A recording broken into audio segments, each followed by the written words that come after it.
Hello दोस्तों, आप सभी का स्वागत है एवन गुरुकुल यूट्यूब चैनल में। दोस्तों, आज हम लोग बिहार पुलिस फायरमैन का सेट नंबर 3 देखने वाले हैं, जो सभी महत्वपूर्ण प्रश्न लेकर के आए हैं, जो सभी सेलेक्टेड और गेस क्वेश्चन है, जो 27 मार्च 2022 को होने वाले परीक्षा हॉल में यही सब क्वेश्चन देखने को मिलेगा। तो जो लोग हमारे चैनल पर पहली बार आए हैं, चैनल को सब्सक्राइब कर ले, बेल आइकन प्रेस कर ले, ताकि वीडियो का नोटिफिकेशन आपको सबसे पहले मिले। तो चलिए आज का वीडियो शुरू करते हैं। आज का पहला क्वेश्चन है, यूरोप तथा अफ्रीका के बीच कौन सा सागर पड़ता है? कौन सा महासागर पड़ता है? कौन सा महासागर पड़ता है? तो अटलांटिक महासागर पड़ता है। नेक्स्ट क्वेश्चन है, दो समतल समांतर दर्पणों के बीच रखी हुई वस्तु के बने प्रतिबिंबों की संख्या कितनी होगी? दो दर्पण समांतर में रखी हुई है, इनके बीच एक वस्तु है, वस्तु का प्रतिबिंब कितनी संख्या बनेगी? प्रतिबिंब कितनी बनेगी? तो अनंत बनेगी। नेक्स्ट क्वेश्चन है, रेशे वाली फसल का उदाहरण है जूट, कपास, अलसी, तीसी, यह भी सभी रेशे वाली फसल है। नेक्स्ट क्वेश्चन है, निम्नलिखित में से चार्ल्स का नियम है तो volume directly proportional to temperature, यह चार्ल्स का नियम है। वॉल्यूम इन्वर्सली प्रोपोर्शनल प्रेशर, यह बॉयल्स का नियम है। यह किसका नियम है? बॉयल्स का नियम है। नेक्स्ट क्वेश्चन है, संघीय मंत्री परिषद के विरुद्ध अविश्वास प्रस्ताव लाया जाता है। संघीय मंत्री परिषद के विरुद्ध अविश्वास प्रस्ताव लाया जाता है केवल लोकसभा में, क्योंकि मंत्री परिषद सामूहिक रूप से लोकसभा के प्रति जिम्मेवार होता है, इसलिए अविश्वास प्रस्ताव केवल लोकसभा में लाया जाता है। आपका राइट आंसर बी हो जाएगा। नेक्स्ट क्वेश्चन है, मानव के हृदय में कितने वाल्व होते हैं? मानव के हृदय में 4 वाल्व होते हैं, और जितने भी उभयचर है, रेंगने वाले कीड़ा उभयचर के 3 वाल्व होते हैं। उभयचर के कितने वाल्व होते हैं? तो 3, और मानव के हृदय में पूछे तो 4। आपका राइट आंसर ए हो जाएगा। नेक्स्ट क्वेश्चन है, ब्लोटिंग पेपर द्वारा स्याही को सोखने में शामिल है। ब्लोटिंग पेपर द्वारा स्याही को सोखने में शामिल है तो आपका कोशिकीय अभिक्रिया परिघटना। आपका राइट आंसर बी हो जाएगा। नेक्स्ट क्वेश्चन है, राष्ट्रपति द्वारा जारी किया गया अध्यादेश संसद द्वारा कितने समय में अनुमोदित हो जाना चाहिए? तो संसद के अधिवेशन के 6 सप्ताह में। आपका राइट आंसर सी हो जाएगा। नेक्स्ट क्वेश्चन है, भारत की संघीय व्यवस्था में समवर्ती सूची का विचार लिया गया है। भारत की संघीय व्यवस्था में समवर्ती सूची का विचार लिया गया है तो ऑस्ट्रेलिया से लिया गया है। नेक्स्ट क्वेश्चन है, प्राकृतिक रबर का एक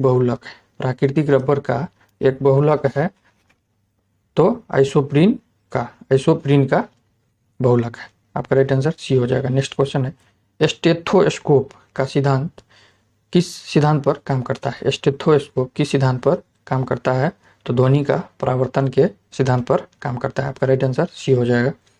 नेक्स्ट क्वेश्चन है, क्लोरोमाइस्टीन क्या है? तो प्रतिजीवाणुक है। क्लोरोमाइस्टीन क्या है? प्रतिजीवाणु है। डार्विन की पुस्तक on the origin of species कब प्रकाशित हुई थी?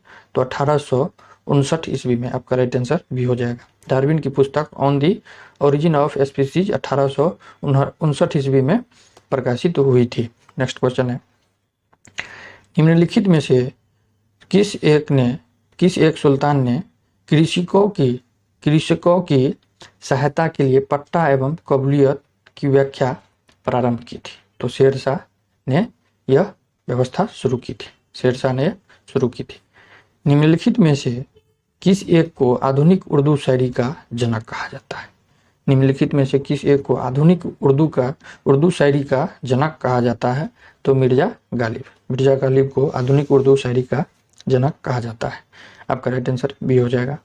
नेक्स्ट क्वेश्चन है, बुलेट प्रूफ पदार्थ बनाने में निम्नलिखित में से कौन सा एक प्रयोग होता है? बुलेट प्रूफ पदार्थ बनाने में निम्नलिखित में से कौन सा प्रयोग होता है?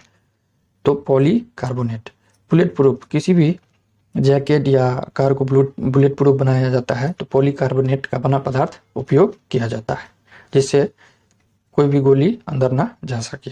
नेक्स्ट क्वेश्चन है, भारत सेवक समाज की स्थापना किसने की? भारत सेवक समाज की स्थापना किसने की? गोपाल कृष्ण गोखले ने की थी। गोपाल कृष्ण गोखले ने की थी, जो 1905 में बनारस से की थी। नेक्स्ट क्वेश्चन है, भारतीय न्यूक्लियर विज्ञान का जनक किसे कहा जाता है? होमी जे भाभा। होमी जहांगीर भाभा को होमी भारतीय न्यूक्लियर विज्ञान का जनक कहा जाता है। इसी के नाम पर एटॉमिक भाभा रिसर्च सेंटर नाम रखा गया है। इसी के नाम पर Homi Jahangir Bhabha atomic research centre रखा गया है। नेक्स्ट क्वेश्चन है, ट्रांस ऑस्ट्रेलियन रेलवे के टर्मिनल हैं पर्थ और सिडनी में ट्रांस ऑस्ट्रेलियन रेलवे टर्मिनल स्थित है, पर्थ और सिडनी के पास। भारत की पहली बहुउद्देशीय परियोजना का निर्माण किस नदी पर हुआ था? भारत की पहली बहुउद्देशीय परियोजना का निर्माण किस नदी पर हुआ था? तो यह दामोदर नदी पर पहली बार हुआ था। आपका राइट आंसर बी हो जाएगा। नेक्स्ट क्वेश्चन है, बादल वायुमंडल में तैरते हैं अपने अल्प घनत्व के कारण। कम घनत्व के कारण वायुमंडल बादल में तैरते हैं। आपका राइट आंसर डी हो जाएगा। इलाहाबाद स्तंभ के शिलालेख में किसकी उपलब्धियां वर्णित है? इलाहाबाद स्तंभ के शिलालेख में किसकी उपलब्धियां वर्णित है? इलाहाबाद के स्तंभ के शिलालेख में किसकी उपलब्धियां वर्णित है? तो समुद्रगुप्त की उपलब्धियां वर्णित है। नेक्स्ट क्वेश्चन है, मगध के उत्थान के लिए कौन सा प्रथम शासक उत्तरदायी था? मगध के उत्थान के लिए कौन सा प्रथम शासक उत्तरदायी था? तो बिंबिसार। एक है बिंदुसार, एक है बिंबिसार। यह हर्यक वंश के संस्थापक था और यह बिंदुसार चंद्रगुप्त का पुत्र था, जो अशोक के पिता थे। यह मौर्य वंश से संबंधित था और यह हर्यक वंश से। तो मगध के उत्थान के लिए प्रथम शासक उत्तरदायी था तो हर्यक वंश के बिंबिसार। आपका राइट आंसर सी हो जाएगा। नेक्स्ट क्वेश्चन है, अवध के स्वायत्त राज्य का संस्थापक कौन था? अवध के स्वायत्त राज्य का संस्थापक कौन था? तो शहादत खां। आपका राइट आंसर बी हो जाएगा। आज का अंतिम क्वेश्चन है, एलोरा में प्रसिद्ध कैलाश मंदिर का निर्माण निम्नलिखित में से किस राजा ने किया था? एलोरा में प्रसिद्ध कैलाश मंदिर का निर्माण निम्नलिखित में से किस राजा ने किया था? तो कृष्ण प्रथम, जो राष्ट्रकूट वंश से था। दोस्तों, देखने के लिए धन्यवाद।